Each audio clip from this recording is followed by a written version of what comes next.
ನಿಮ್ಗೊಂದ್ ಮೊಟ್ಟೆ ಕೊಟ್ರ ಏನ್ ಮಾಡ್ದರಿ? ಬೇಯಿಸ್ತಿದರಿ ಇಲ್ಲ ಆಮ್ಲೆಟ್ ಮಾಡ್ಕೊಂಡ್ ತಿಂತಿದರಿ. ಆದ್ರ ಈ ಬಣ್ಣ ಮೊಟ್ಟೆಯಿಂದ ಬರೋಬ್ಬರಿ 15 ಐಟಮ್ ಮಾಡ್ತಾರ ಅಂತಂದ್ರ ನಮ್ದರ್ಯಾ?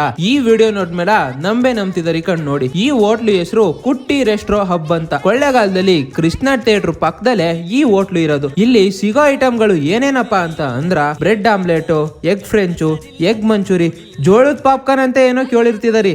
ಆದ್ರ ಇಲ್ಲಿ ಎಗ್ ಪಾಪ್ಕಾರ್ನ್ ಅಂತ ಸ್ಪೆಷಲ್ ಆಗಿ ಸಿಗುತ್ತಾ. ಆಮೇಲೆ ಎಗ್ ಪಿಜ್ಜಾನು ಸಿಗುತ್ತಾ. ತಿನ್ನಕಂತೂ ತುಂಬಾನೇ ಚೆನ್ನಾಗಿರುತ್ತಾ. ಇನ್ನೇನೇನ್ ಸಿಕ್ಕುದಪ್ಪ ಅಂತ ಅಂದ್ರ ಎಗ್ ಪೆಪ್ಪರ್ ಫ್ರೈ, ಎಗ್ ಚಟ್ಪಟ್ಟು ಅಂತನ್ವೆ ಇವ್ರ ಹೋಟ್ಲಲ್ ಮಾತ್ರ ಸಿಗೋ ಐಟಮ್ಗಳು ಇವು. ಇನ್ನು ರೈಸ್ ಐಟಮ್ ಕಡೆ ಬಂದ್ರ egg fried rice, egg special fried rice ಅಂತ ಬೆಣ್ಣೆ ಹಾಕ್ಬಿಟ್ಟು ಎಗ್ ಫ್ರೈಡ್ ರೈಸ್ ನ ಮಾಡ್ಕೊಡ್ತಾರ.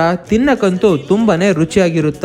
ಆಮೇಲೆ ನೀವೇನಾದ್ರೂ ಓದ ಹುಡುಗರಾದ್ರ ಬರೀ 30 ರೂಪಾಯಿಗ ಎಗ್ ಫ್ರೈಡ್ ರೈಸ್ ನ ಮಾಡ್ಕೊಡ್ತಾರ. ಓದ ಹುಡುಗರು ಕಡಿಮೆ ದುಡ್ಲಿ ತಿಂದು ಚೆನ್ನಾಗಿರ್ಲಿ ಅನ್ನೋದು ಅವ್ರ ಆಸೆ. ನೋಡಿ, ಬರೀ ಮೊಟ್ಟೆನೆ ತಿಂದು